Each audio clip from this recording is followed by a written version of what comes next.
살충제 계란에 대해 식약처는 성인이 매일 몇십 개 단위로 먹어도 문제 없을 정도의 독성이라고 발표했습니다.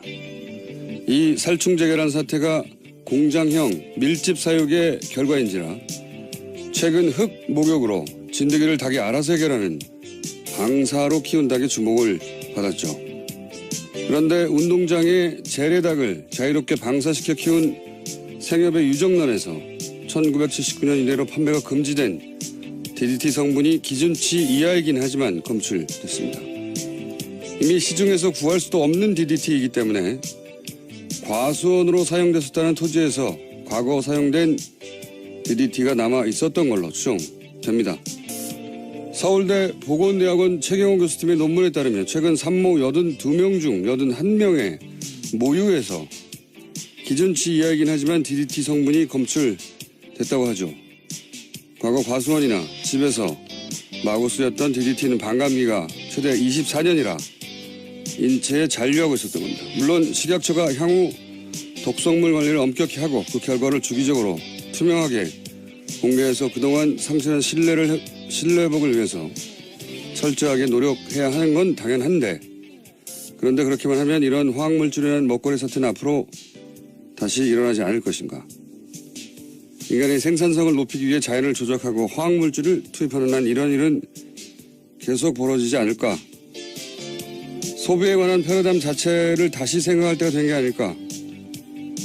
인간, 동물, 환경에 최대한 해를 끼치지 않는 소비를 이번 기회에 어릴 때부터 학교에서부터 가르쳐야 하는 게 아닐까.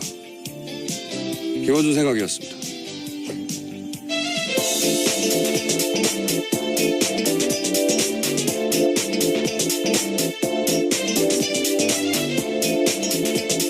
시사인의 김은지입니다. 네, 저 오프닝을 하다 보니까 오늘 바람 좀 괜찮은 것 같아요. 네. 제가 발세남인데 바람이 새는 남자인데 오프닝을 딱 해보면 괜찮다. 오늘은 좀 덜 세겠구나. 윤리적 소비. 네, 들어보셨어요? 그렇죠. 예. 저 세대는 이미 늦은 것 같고요.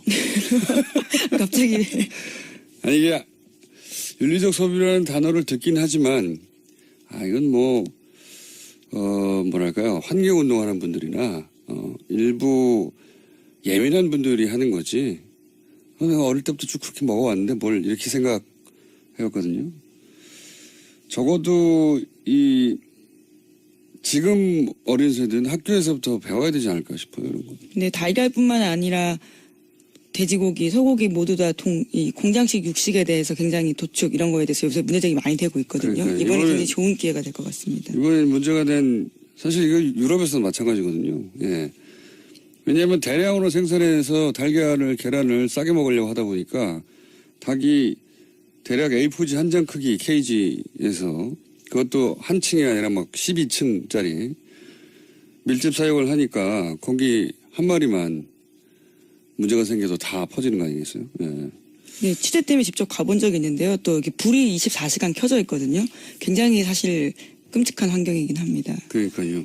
그래서 어쩔 수 없어서 이제 왜냐하면 흙에서 키우면 닭이 흙을 뒤집어서 진드기를 알아서 털어낸다고 하는데 그 진드기를 잡기 위해서 살충제를 썼다는 건데 만약에 이걸 이제 윤리적 소비라는 관점에서 보면 설비를 이렇게 12단까지 하면 안 되는 거란 말이죠. 예, 케이지 넓이도 좀 넓히고 동물 관점에서 보면 불빛도 그렇게 24시간 키우면 안 되는 거고 그 관점에서 그런 걸 강제하는 법안이 있어야지 그냥 알아서 하라 그러면 되겠어요? 많이 단을 올리면 올릴수록 가격이 떨어지는데. 예. 그 AI 같은 사태가 벌어지면 물론 지난 박근혜 정부가 뭐라나 이런 문제에 대단히 유난할 정도로 유별날 정도로 무능하긴 했어요. 그런데 이제 일본에서는 살처분을 한 80만 마리 했단 말이죠. 예. 그때 유럽에서 몇만 마리 수준에서 끝났는데 우리는 이런 식으로 키우니까 우리는 그때 3천만 마리를 살처분을 했어요. 네, 구제역 때도 마찬가지였고요. 살처분이 어마어마했습니다. 어쨌든 이렇게 동물을 생명체가 아니라 이렇게 알 낳는 기계 취급을 하면 이런 복수를 당하는 게 아니겠는가. 역습당하고 있는 거죠, 일종의. 예, 그래서 윤리적 소비를 국가 단위에서 어릴 때부터 할 때가 됐다. 이런 생각을 하게 됩니다. 계속해서. 예. 자, 첫 번째 뉴스는요. 네, 국정원 관련된 소식 계속해서 전해드리고 있습니다. 오늘 아침도 한겨레 신문 발로 국정원 관련된 새로운 소식이 나왔는데요. 국정원이 소위 오프라인 심리전을 위해서 박승춘 전 국가보훈처장이 만든 단체에 돈을 냈다라는 보도입니다. 단체 이름은 국가발전미래교육협의회라는 곳인데요. 2010년 국정원이 약 1년 동안 이 단체에다가 한 지회당 5천만 원 안팎으로 지원했다라는 겁니다. 그런데 단체는 서울 사무소뿐만이 아니라 11개 지회가 있었다라고 하는데요. 자금 출처는 모두 국정원 특수활동비였다고 합니다. 이제 오프라인 댓글 부대죠, 이게. 예. 예비군 훈련, 한마디로 예비군 훈련 때 강사들을 국정원이 관리했다는 거잖아요. 네, 안보 강연이라는 핑계로요. 강사들이 예비군 훈련에 가서 김대중 노무현 당선은 북한의 정치적 도발이 성공한 사례였다. 광우병 촛불 시위는 종북 세력의 선동이었다. 이런 식의 발언을 하고 다닌 겁니다. 국정원 돈을 받으면서요. 이명박 박근혜 정권 때는 안보라는 단어를 사용하면 그거는 진보 진영의 정치인 혹은 진보 진영 자체가 종북이다. 종북이라는 단어도 그때 탄생한 거예요. 종북이라는 단어도 그때 만들어낸 거거든요. 그래서 진짜 안보는 아무 상관없는 예비군 훈련 받으러 들어가면 김대중 노무현이 종북이었고 북한이 시켜서 한 일이다. 이런 걸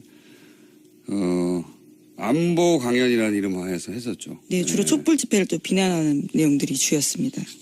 진짜 안보하고는 아무 상관없는데 안보라는 단어를 갖다 붙인 거죠. 그래서 목적은 진보 진영을 말살시키겠다는 거죠.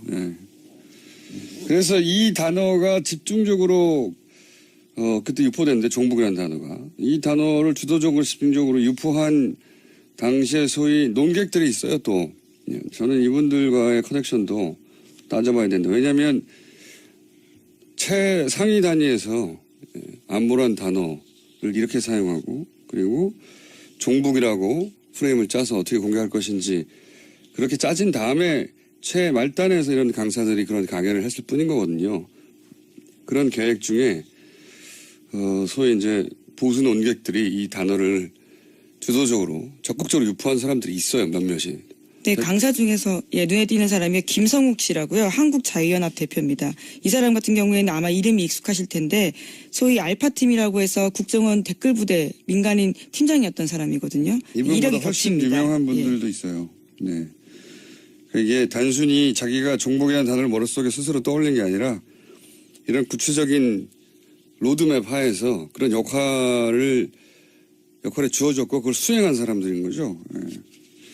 그 관계도 따져봐야 된다. 이번 수사에서 그런 생각이 들고. 그리고 이런 거를 한 사람을 결국 보훈처장에 앉힌 거죠. 네, 그렇습니다. 박승춘 보훈처장이요. 2011년에 2월 달에 국가보훈처장이 되는데요.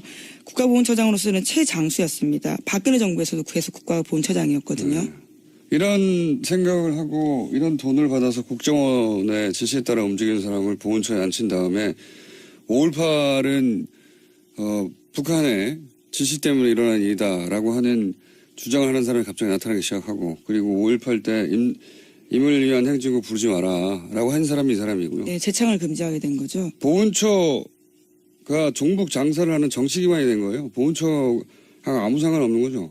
네, 당시에 DVD도 문제가 됐었는데요. 보훈처가 만들어서 배포했던 내용인데 이 내용도 대부분 민주화 운동을 종북으로 헐뜯는 내용들이 담겨 있었습니다.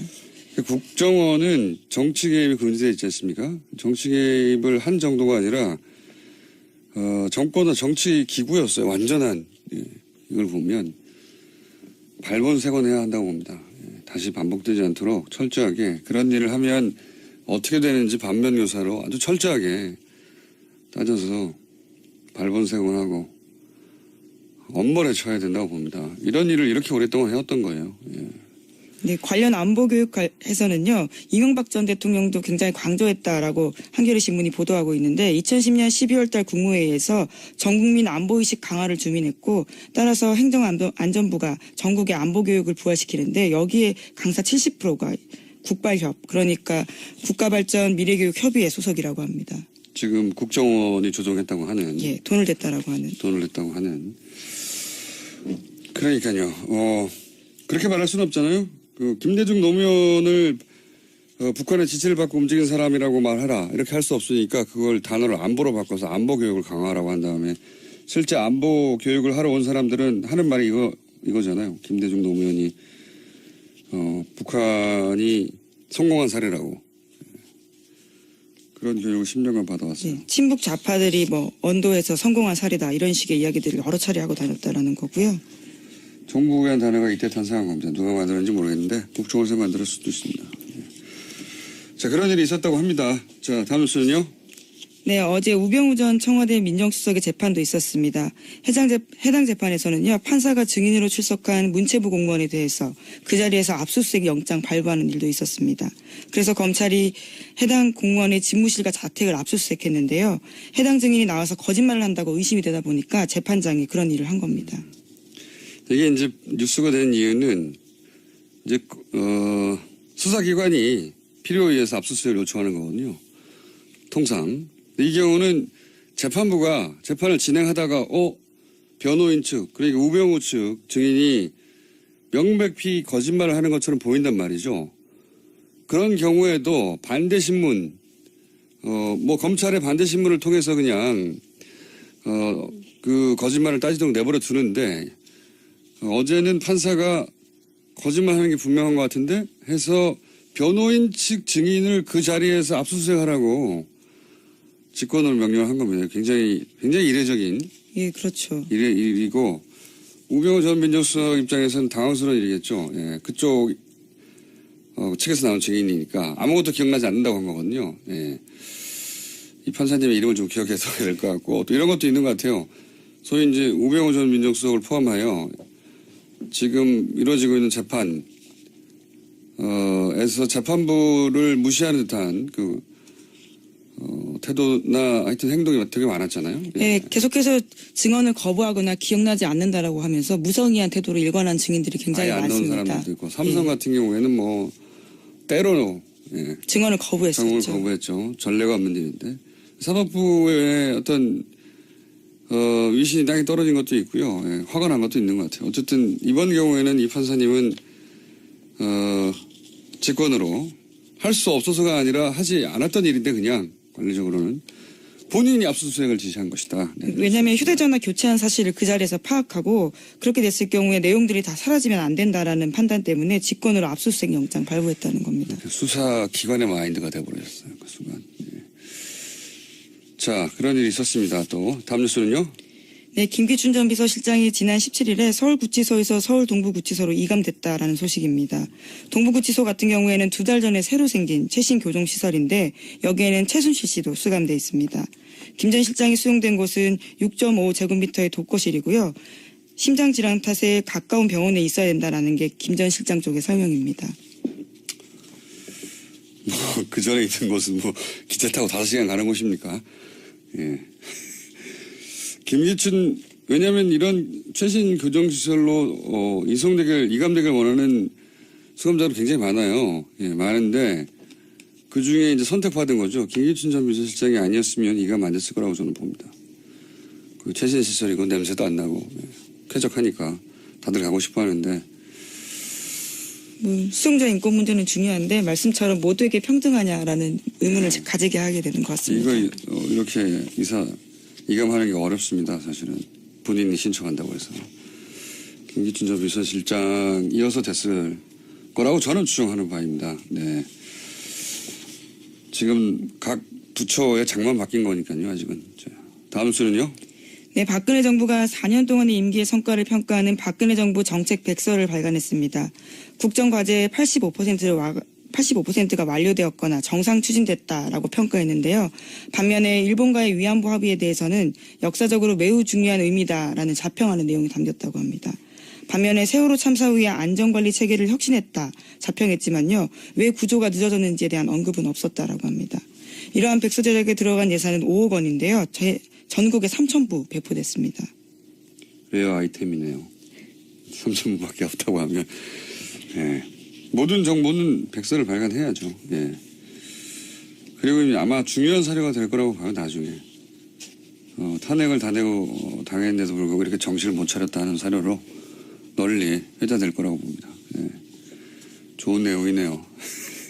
대부분 잘했다는 거잖아요. 예. 그렇죠. 85% 완수했다. 근데 왜 탄핵을 당했는지는 이해할 수가 없는 거죠. 이것만 봐서는. 예, 거기에 대해서 한강욱 전 비서실장이 한 말이 있는데요. 예기치 못한 정책 여건 변화로 일부 성과를 거두지 못했다라고 하는 겁니다.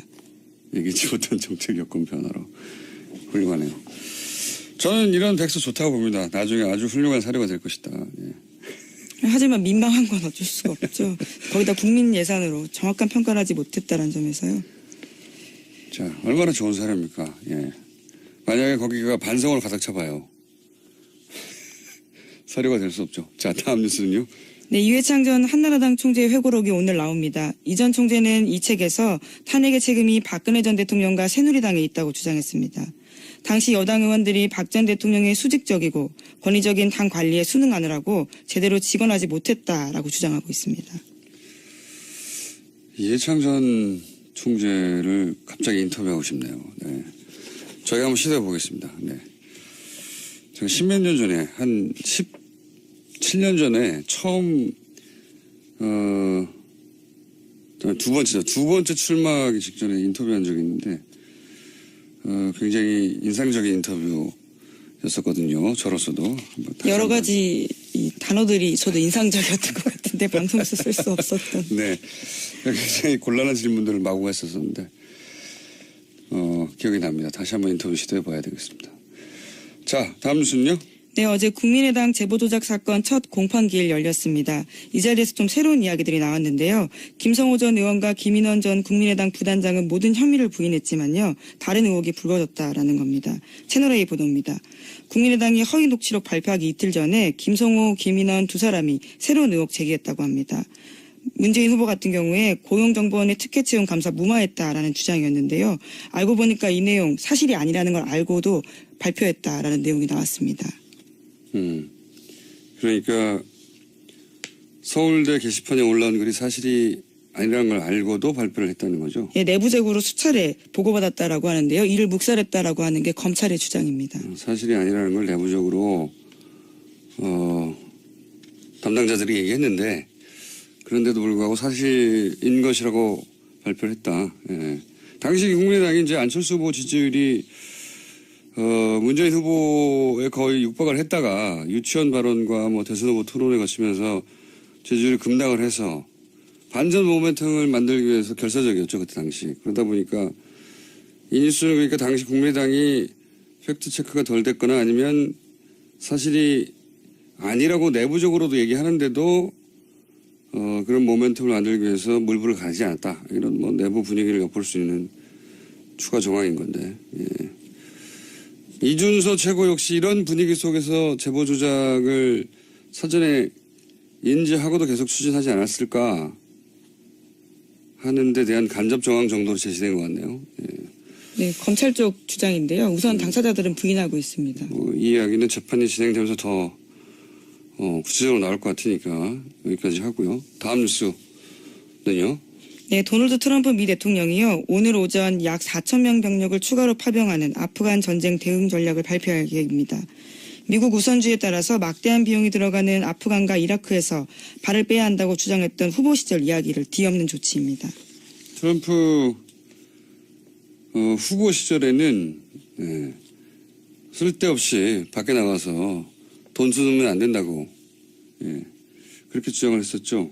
그러다가 소위 이제 미국의 개입주의 를 주창했던 오바마하고는 다르게 그랬는데 이제 그렇게 안 되는 거죠. 이미 발이 깊숙이 들어갔던 사람들에 대해서 발을 빼려고 해도 마무리를 짓고 나와야 되니까요.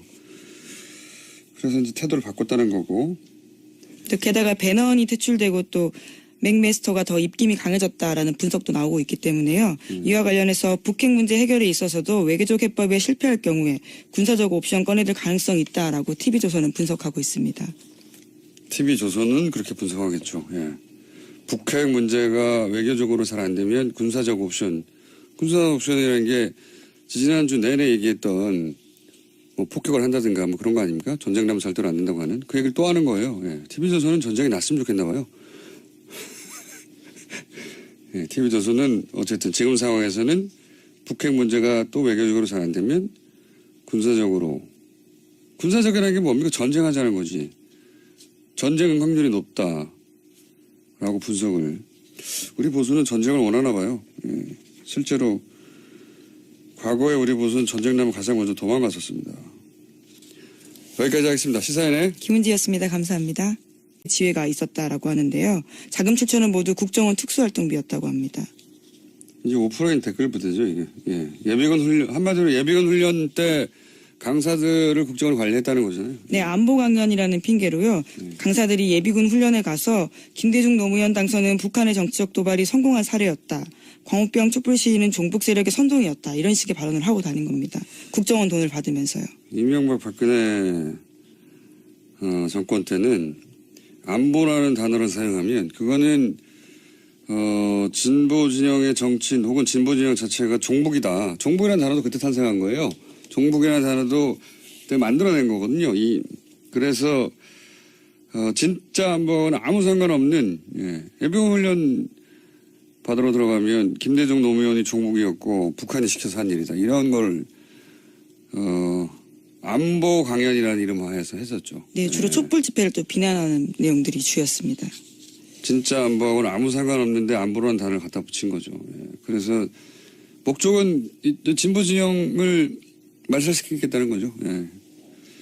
그래서 이 단어가 집중적으로 그때 유포됐는데 종북이라는 단어가 이 단어를 주도적으로 집중적으로 유포한 당시에 소위 논객들이 있어요. 또 저는 이분들과의 커넥션도 거래 사태는 앞으로 다시 일어나지 않을 것인가.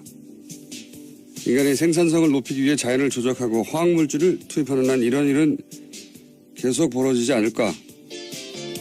소비에 관한 패러다임 자체를 다시 생각할 때가 된 게 아닐까. 인간, 동물, 환경에 최대한 해를 끼치지 않는 소비를 이번 기회에 어릴 때부터 학교에서부터 가르쳐야 하는 게 아닐까. 김어준 생각이었습니다.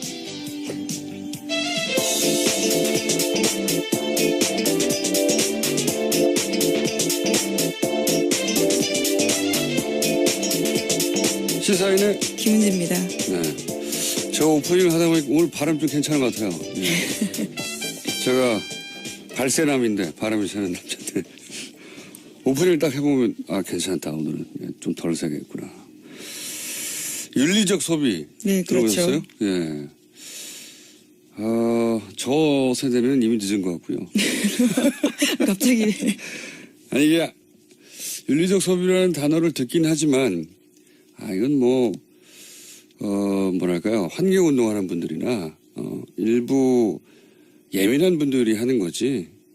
내가 어릴 때부터 쭉 그렇게 먹어왔는데 뭘 이렇게 생각해왔거든요. 적어도 이 단을 올리면 올릴수록 가격이 떨어지는데. 예. 그 AI 같은 사태가 벌어지면 물론 지난 박근혜 정부가 뭐라나 이런 문제에 대단히 유난할 정도로 유별날 정도로 무능하긴 했어요. 그런데 이제 일본에서는 살처분을 한 80만 마리 했단 말이죠. 예. 그때 유럽에서 몇만 마리 수준에서 끝났는데 우리는 이런 식으로 키우니까 우리는 그때 3천만 마리를 살처분을 했어요. 네, 구제역 때도 마찬가지였고요. 살처분이 어마어마했습니다. 어쨌든 이렇게 동물을 생명체가 아니라 이렇게 알 낳는 기계 취급을 하면 이런 독수를 당하는 게 아니겠는가. 그렇죠. 역습당하고 있는 거죠, 일종의. 예, 그래서 윤리적 소비를 국가 단위에서 어릴 때부터 할 때가 됐다. 이런 생각을 하게 됩니다. 계속해서. 예. 자, 첫 번째 뉴스는요. 네, 국정원 관련된 소식 계속해서 전해드리고 있습니다. 오늘 아침도 한겨레 신문 발로 국정원 관련된 새로운 소식이 나왔는데요. 국정원이 소위 오프라인 심리전을 위해서 박승춘 전 국가보훈처장이 만든 단체에 돈을 냈다라는 보도입니다. 단체 이름은 국가발전미래교육협의회라는 곳인데요. 2010년 국정원이 약 1년 동안 이 단체에다가 한 지회당 5천만 원 안팎으로 지원했다라는 겁니다. 그런데 단체는 서울 사무소뿐만이 아니라 11개. 안녕하세요. 김호준입니다. 살충제 계란에 대해 식약처는 성인이 매일 몇십 개 단위로 먹어도 문제 없을 정도의 독성이라고 발표했습니다. 이 살충제 계란 사태가 공장형 밀집 사육의 결과인지라 최근 흙 목욕으로 진드기를 닭이 알아서 해결하는 방사로 키운 닭의 주목을 받았죠. 그런데 운동장에 재래닭을 자유롭게 방사시켜 키운 생협의 유정란에서 1979년 이래로 판매가 금지된 DDT 성분이 기준치 이하이긴 하지만 검출됐습니다. 이미 시중에서 구할 수도 없는 DDT이기 때문에 과수원으로 사용됐었다는 토지에서 과거 사용된 DDT가 남아 있었던 걸로 추정됩니다. 서울대 보건대학원 최경호 교수팀의 논문에 따르면 최근 산모 82명 중 81명의 모유에서 기준치 이하이긴 하지만 DDT 성분이 검출됐다고 하죠. 과거 과수원이나 집에서 마구 쓰였던 DDT는 반감기가 최대 24년이라 인체에 잔류하고 있었던 겁니다. 물론 식약처가 향후 독성물 관리를 엄격히 하고 그 결과를 주기적으로 투명하게 공개해서 그동안 상실한 신뢰 회복을 위해서 철저하게 노력해야 하는 건 당연한데, 그런데 그렇게만 하면 이런 화학물질이라는 먹고 지금 어린 세대는 학교에서부터 배워야 되지 않을까 싶어요. 이런 거. 근데 달걀뿐만 아니라 돼지고기, 소고기 모두 다 이 공장식 육식에 대해서 굉장히 도축 이런 거에 대해서 요새 문제제기 많이 되고 있거든요. 그러니까 이번에 굉장히 좋은 기회가 될 것 같습니다. 이번에 문제가 된, 사실 이거 유럽에서도 마찬가지거든요. 예. 왜냐하면 대량으로 생산해서 달걀을, 계란을 싸게 먹으려고 하다 보니까 닭이 대략 A4지 한 장 크기 케이지에서, 그것도 한 층이 아니라 막 12층짜리 밀집 사육을 하니까 거기 한 마리만 문제가 생겨도 다 퍼지는 거 아니겠어요? 예. 네, 취재 때문에 직접 가본 적이 있는데요. 또 이렇게 불이 24시간 켜져 있거든요. 굉장히 사실 끔찍한 환경이긴 합니다. 그러니까요.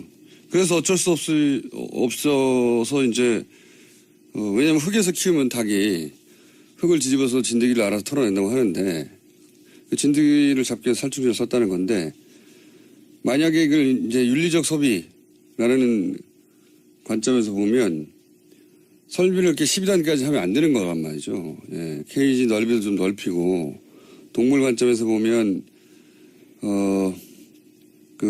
불빛도 그렇게 24시간 키우면 안 되는 거고, 그 관점에서 그런 걸 강제하는 법안이 있어야지 그냥 알아서 하라 그러면 되겠어요?